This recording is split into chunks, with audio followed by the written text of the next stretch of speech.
¿Quién empieza? Con respecto a los lectores, yo creo que no cambió mucho la cosa. O sea, puede que en otra época haya sido una exigencia social más grande, más importante, pero eh, para mí la lectura sigue teniendo como un rol muy importante en un montón de personas y muchas otras no. Eh, y es un modo de estar en el mundo, un modo de conectarse con las personas, de un tema de conversación. Y eso, por ejemplo, en lo que decías vos ayer, en las redes se ve todo el tiempo. Los libros forman parte de la vida de las personas, digamos. Sí, quizá en otro momento había como una necesidad, o sea, leer era más una cuestión política, ¿no? O sea, si leías según qué, en momentos en los que los países quizá estaban en situaciones políticas más difíciles y en dictadura, etcétera, ¿no? Claro, leer forma parte ya demuestra muchas cosas, ¿no? Yo creo que ahora la gente lee o porque le interesa un tema, porque le gusta la literatura. Y la verdad es que hoy yo creo que se comparte más que nunca la lectura, ¿no? Los clubes de lectura, las comunidades en las redes, la gente comparte mucho más, ¿no? La lectura. Yo no lo tengo muy claro. Yo me crié en este marco que tú dices, como que en el fondo era bien primitivo y bastante más fácil que pensar lo que pasa ahora, que era como uno leía y le interesaba la cultura, o sea, así de primitivo, porque no era como la gente que apoyaba la dictadura, era algo como la salvación por ahí, y era tan obvio como eso. Y ahora, por supuesto, ese marco no tiene sentido, y está bien que no lo tenga, pero a la vez está todo más turbio porque han pasado demasiadas cosas, entonces seguimos todavía un poco asociando la lectura al libro, y por eso a veces nos deprimimos un poco, etcétera. Pero la cuestión es que hay que tener claro que no se ha dejado de leer, pero el libro es uno más de muchos otros soportes y de muchos otros y de formas de absorber contenido, y eso yo creo que todavía a algunos nos cuesta un poco. Nos cuesta un poco en el sentido de atribuirle la misma importancia a la lectura que no es en el soporte del libro. No, pero yo creo que la gente lee de muchas maneras y muchas cosas distintas, pero lo que es verdad, si miramos las cifras en nuestros países, es que cada vez se lee más, no menos. Es decir, si tú miras 15 o 20 años atrás, seguramente se vendían menos libros que hoy, ¿no? Si se vendían menos libros que hoy, se leía menos que hoy. Lo que pasa es que quizá la gente que leía mucho, ¿no? Y quizás se restringe ese grupo de gente que leía mucho. Pero yo creo que la gente hoy, con cifras en la mano, lee más. Sí, es cierto que hay como una competencia con otros medios, con otros lenguajes, etcétera. Pero yo percibo, digamos, que el libro sigue teniendo como un papel protagónico y carga con un prestigio histórico, digamos, y eso. Y no sé, yo por ejemplo, en España, que es el país donde, digamos, yo vivo y edito, la industria editorial es la más grande de todas las industrias culturales. La industria editorial es más grande que la industria del cine, que la industria de la música, que la industria del teatro, lo que sea. Por tanto, quiere decir que la gente, sobre todo, si alguna cosa cultural consume, es libros, ¿no? Ya lo dije ayer un poco, nosotros somos una editorial muy pequeña todavía, una operación recién empezando, pero hacemos más ruido del que proporcionalmente nos tocaría, digamos, y eso yo creo que tiene un poco que ver con una ventaja que tenemos de que 3/4 de los socios somos periodistas, estamos acostumbrados a escribir nosotros mismos, a aparecer con nuestros nombres y a usar incluso nuestra pequeñísima fama profesional para promocionar nuestro trabajo, porque por algo lo hacemos, porque estoy orgullosa de ello. Entonces usamos los medios de comunicación mucho, no la publicidad oficialmente, porque no hay ninguna posibilidad, pero sí los medios, y hoy los medios es internet, y es las redes, los diarios cuando podemos, pero y los contactos, o sea, por nuestra edad, ya no somos jóvenes, toda nuestra generación de compañeros periodistas, por ejemplo, ya no son editores, entonces nos conocen, esa es una ventaja. Pero también trabajo diario, en redes sobre todo, y en responder lo más rápidamente posible hasta la pregunta más simple de algún posible lector, sobre todo a los más jóvenes, porque creo que, aunque tienen menos plata para comprar libros, son los que posiblemente enganchen para el futuro. Los que enganchen, si consigo que lean 2 libros míos, yo creo que ya es posible que ya los tenga y tengan una disposición favorable cada mes. Y eso se nota, bueno, es súper obvio que uno tiene un catálogo más grande, pero hay libros que en el primer año quizás no le fueron tan bien. Yo creo, por ejemplo, que si lo sacara de nuevo ahora, yo creo que le iría mejor, porque ya hay más confianza. Claro, como que claro, ya sí. se atreven más, y eso en el fondo uno no tiene ninguna ciencia, uno tiene que construir una marca. Como se dice mucho en nuestro campo, pero es eso, porque la marca es confianza. Y la identidad de la editorial, eso. ¿no? A mí me gustó mucho lo que dijiste ayer de la importancia de definir un tono de comunicación, ¿no? Y lo pensé incluso en relación con mi editorial, que a la hora de pensar, cuando arranqué a pensar la editorial, una de las decisiones que tomé tenía que ver, por ejemplo, con el desarrollo del arte de tapa, ¿no? Y de decidir no trabajar con maqueta de colección, que no hubiera un diseño que identificara a la editorial. Y eso era un riesgo, porque de alguna manera todo el sistema te demanda una identificación por las portadas, por la misma tipografía, etcétera.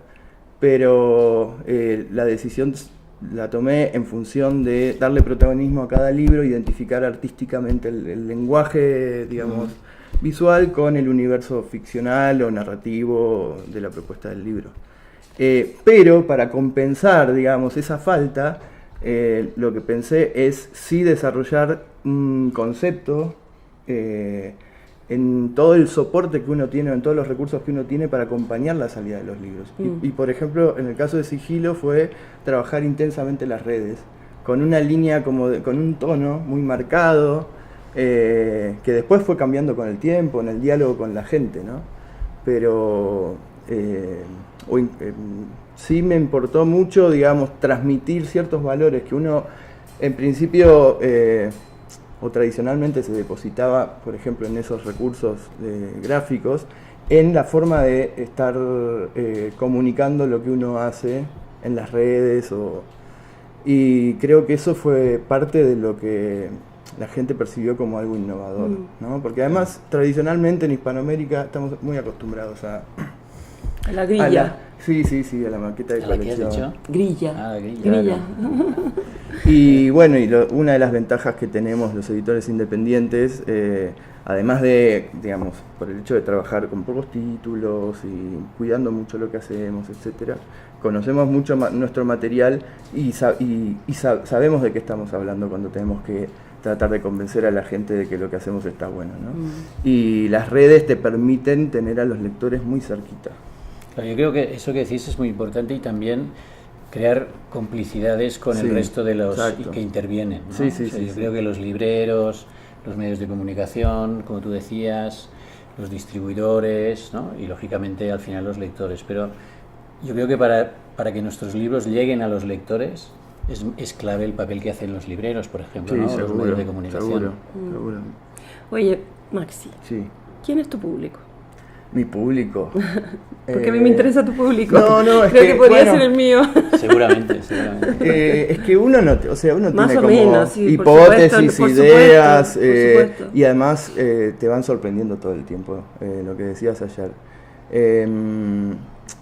Yo pienso también, así como comentaba lo de la maqueta y lo del arte de tapa de los libros, una de las premisas que me guían a la hora de decidir los títulos es pensar en públicos variados. O sea, el catálogo, si bien se puede recortar como ficción y no ficción de autores latinoamericanos y de otras partes del mundo, hay como una una búsqueda un poco secreta de que cada libro apunte a distintos lectores, ¿no? También, a diferencia de lo que de las formas en las que uno está acostumbrado a pensar como la edición, que es recortar el campo y hablarle siempre, o sea, definir una línea y pretender como ampliar el público, pero desde una base más o menos prefigurada. En este caso, a mí lo que me interesa es hacer un catálogo cada vez más abierto y variado y que apele a distintos públicos. Cuando yo pienso en el catálogo de Sigilo, me acuerdo siempre los libros más importantes que leí en mi vida, todos son de una editorial diferente, digamos. Cuando uno hace el recorte de su biblioteca, son de épocas diferentes, de autores que por ahí no tienen nada que ver entre sí. Y los lectores tampoco son nada unívocos, ¿no? Claro, exactamente, y un día leen poesía y al día siguiente se fascinan con narrativa. Yo creo que es muy difícil hacer un retrato robot, ¿no? Sí, si tuvieras que hacer un retrato robot de tu lector, sí. ¿Cómo lo defines? ¿No? ¿De qué edad? ¿Es más hombre, más mujer? ¿De una clase social, de otra, con unos intereses? Yo creo que hay de todo. Pero igual, al menos en nuestra realidad, yo creo que hay de todo, pero gran parte de las nuevas editoriales independientes, de las más pequeñas, empiezan, porque muchos son escritores, son escritores ellos mismos, muchos en Chile, muchos poetas, por ejemplo, o egresados de literatura, muy jóvenes, los más jóvenes estoy hablando, y ellos parten su público son ellos mismos, ellos, nosotros, no sé qué, y nosotros también un poco, los amigos, no sé qué, y nuestro desafío es ir ampliando. No, yo creo que ahí porque es muy fácil y es muy cómodo, si uno tiene una operación pequeña, quedarse ahí. No, eso a mí no me interesa para nada, y eso lo charlamos varias veces. Eso es el desafío, es salir de ahí, salir de la zona de confort. Sí, que es como el grupo de amigos ampliado, digamos. Eso es eso está limitado, ¿no? Es una limitación y es elitista, además. Yo creo que el gran desafío, de esta época es buscar estrategias para saltar ese cerco y llegar a... Yo creo que como decíamos al principio, sigue habiendo muchos lectores y hay que hacer muchos esfuerzos porque ciertos lectores que están acostumbrados a leer literatura publicada por, no sé, las grandes editoriales independientes del siglo pasado, que se enteren de lo que hacemos, que se enteren de la propuesta y que se vayan arrimando, ¿no? A mí eso me interesa mucho. En el fondo me interesan muchos públicos y me encantaría decir que tengo un público súper diverso de todas las capas sociales, pero eso por ahora no es cierto. Pero sí hay un público que me interesa no robarle a alguien, pero sí captar, pero un poco que este mismo que no es el lector chileno al menos más frecuente, y quizá un poco elitista, totalmente elitista, que leía solo gringos, digamos, solo ingleses, y no sé qué, y convencerlo de que hay muchísimo, y no es porque me encanta toda la literatura europea y española, etc., pero que lo que hacemos aquí es súper bueno también, y si lo hacemos seleccionado y con cuidado, y eso en esta época no les sale natural, como supongo que en los 70 era natural leer a los autores del boom y todos lo leíamos y en el colegio. Bueno, ahora ya no. Ya no, hay que volver a hacerlo leer a gente del continente porque hay mucho y muy bueno. No, pero yo creo que sí que hay una cosa que une a todos los lectores de las editoriales independientes, que es que yo creo que son bastante exigentes con lo que les ofreces y cómo se lo ofreces, ¿no? Si se lo ofreces, si es una traducción en una buena traducción, si está bien corregido, si está bien editado, si está bien impreso, si está bien encuadernado, es decir, que las cubiertas sean bonitas, ¿no? Y obedezcan, como tú decías, a lo que hay dentro del libro. Yo creo que eso sí que les une. Yo sí que noto, los lectores pueden ser muy distintos, pero al final sí que notas que te exigen, es decir, porque en el fondo lo que estamos buscando todos es que nuestros lectores nos sigan, que estén atentos a lo que hacemos, claro. ¿no? Lo comprarán uno, comprarán otro, porque les interesará o no, pero que estén atentos y para que estén atentos hay que ofrecerles cosas en las que ellos puedan confiar, porque no siempre van a saber o van a conocer el autor, ¿no? Como tú decías ahora, si les presento un autor nuevo que no saben de quién es, ¿por qué lo van a leer? Lo van a leer porque lo editas tú, ¿no? O porque se lo ofrece el librero, o se lo recomienda a un amigo, pero también en parte, si dice, si lo edita esta editorial, entonces confío. Claro.